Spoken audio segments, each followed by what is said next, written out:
Last week on the Cow-Calf Corner, we visited with you about the impact of heat stress on the bulls, that side of the equation in terms of how it might impact reproduction in our cow herd if we try to have a breeding season that goes into late summer, early fall. Now let's look at what might happen from the female standpoint. Research done back here in the 1980s at Oklahoma State University looked specifically at heat stress of cows that had been very, very recently bred and its impact on the early embryo survival, and it was rather dramatic. You see, what they did in that particular study was take a set of cows, synchronize them, bred them naturally to bulls, and then 1 week later they were subjected to basically 3 different environments.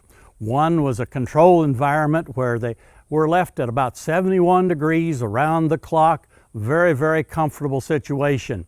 The next group got what they called mild heat stress. And in that situation, they were up to about 97 degrees for half of the day, or 12 hours. In the other half, it dropped down to 91 degrees. In that mild heat stress that they called it, the humidity was quite low.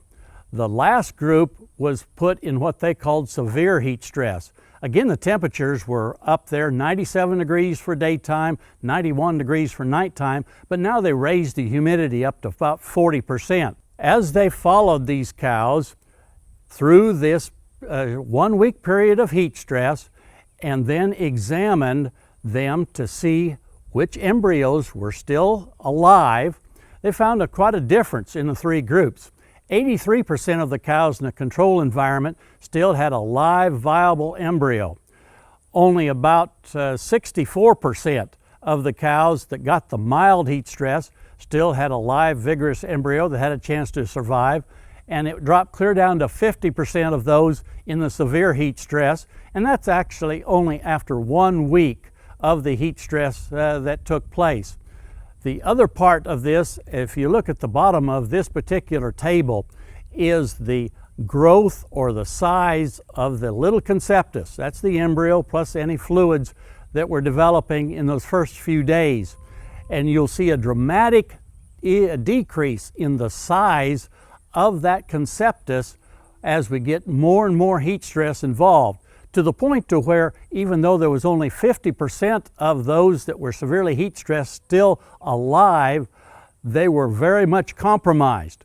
And it seems to me that probably would mean that there would be even more of those that were still alive that wouldn't survive just due to the fact that they were so severely compromised due to the heat stress. Keep this in mind as you're planning any change in breeding seasons for your herd. I think we want to stay out of this time frame as part of that change that you might make.